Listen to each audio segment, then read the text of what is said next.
I'm Penelope Eicher. I'm a volunteer executive director of the Heartwalk Foundation, a Utah-based nonprofit. We do service in remote areas of Peru, in the high Andes, with villages that have not had services, and many of the villages never had schools. There are no roads or no stores. There's no furniture, there's no beds, there's no chairs, there's no medical services, and the people live just in stone huts. So we're very excited about the progress, and it's been a great thing to be partnering with Dixie State University, and I'd like to share some of my experience with you about that. This is the second semester that students have been selected to help our organization with some grant writing. And my experience has been very positive, both because of the benefit the students bring to us, but also because it kind of keeps us sharp and asking questions and going a little deeper in our own work. My experience with the students is that they really yearn for meaning in their studies and in their work. They are more than students. They are citizens of a community, and they want to contribute to the society around them, to a better world. And they're working very hard and spending a lot of money and hours to better themselves so they'll be better participants as world citizens. That's very clear with the students I've worked with of all ages. The research that I'm aware of points to several things that contribute to individual happiness. When we think of a student's well-being, there are 4 factors, and one is surrounded by community of family and friends. The second is to have variety and to do things a little differently, the stimulation of varying routines. The third is service, to be engaged actively with other people. And the fourth is to breathe. And that, I suppose, leads us to some awareness and mindfulness. The service component and the connection with other people is something that service learning can provide. And as a nonprofit, our role is to connect with the greater community, other people, networking with other agencies, nonprofits, organizations, so we can offer bridges to students to find where they can apply their talents, their interests, and their passions. In all the trainings that I do for nonprofit work, over and over again, the biggest stress is to tell stories. In storytelling, we're connecting our mission with potential supporters and donors. All the research shows that the potential supporter, when they connect with an individual, a story about somebody, then they can relate, understand, and they are inspired to help. We do so much writing and rewriting, and what a delight to have writing students who could help us with that, bring their abilities, their training, and their time to help us tell more powerful stories. Sometimes that story is in a caption, in a graphic. Sometimes it's the story of an individual. Sometimes it's a story of an accomplishment. Sometimes it's a story of a need. But that's endless need for writing in our work. One of our ongoing needs would be to have some support in writing those stories.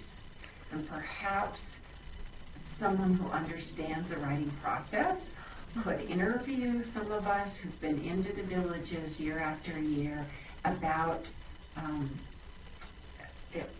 the communities, the families, the children, the mother, a father, and develop brief stories that sometimes we're just so immersed in it that we might not see the story that's obvious to a writing student. So that would be awesome to have some contact that way and support. We we are developing a project to take the traditional stories, the knowledge of the elders in these villages, transcribe them in the Quechua, which is their language, translate it to Spanish and into English, and produce materials for the students, the community, and interested persons to be part of the learning curriculum in the schools. Yes. We know that children learn best when the content is in their own context. Yes. The pictures are from their communities. The stories are what their grandmothers told, that the great-grandmothers told. So to take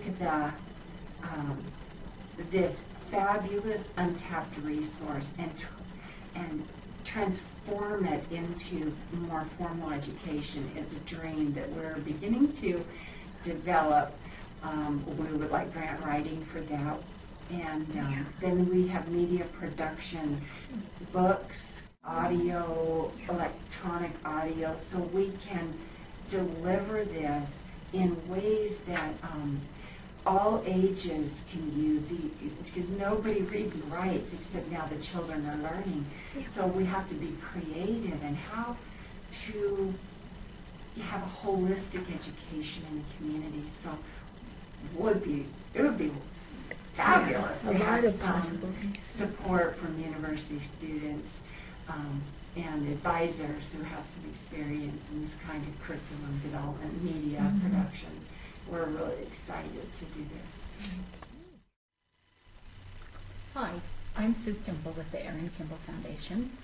We're an organization that provides transitional housing and empowerment support for women and children who are survivors of domestic violence and who are forced into homelessness because the resources, the support systems, the education, the job skills to be able to support themselves and their children. Last year at Dixie State, I had the privilege of working with a young man named Madison Hildebrandt, a fabulous young man who came to us and wanted to write a grant after I had been introduced to the class. It was really fun for me as I was sharing with the class about what we did. I noticed this bright eyes at the back of the class, and it was this young man who contacted me shortly after class and asked if he could please come and assist us. As I got to work with him, bless his heart, he not only was interested in writing the grant, but he wanted to know about our program. He completed the volunteer training that we have. He came and worked with the children because he was working on a grant for our children's program, and he wanted to experience what the children were experiencing in our organization. So he really dove right in and became really, really involved. The thing that I really enjoyed about working with Madison was that he was always prepared. He knew what his schedule was. We scheduled time ahead of his deadlines to complete the information. I shared abundantly with him from my experience writing grants, and sharing basically that grant writing is a very technical skill, but it's also about sharing story in a way that connects people to the mission and the purpose of what we're doing, in a way that combines both that technical, very literal, very linear kind of dialogue with the passion and of what we do. So I've got to tell you, it was a really, really fun experience. The grant that he wrote, we used as a prototype for a grant that we have in submission right now. Don't know if it will be funded or not, but we'll be thrilled if it is. The grant that he wrote was well written, and I simply went in and tweaked it so it would fit the specific format for the funding organization that we ended up submitting the grant to. For any of you who have a question about whether or not this kind of interaction with students is beneficial, let me just share that I came into nonprofit work without ever having written a grant. And I wish I'd had that experience in a class to prepare me. I was terrified the first time I started writing, and it's become easier. But the value of having that knowledge going forward, coming out of school, would have been a real benefit to me.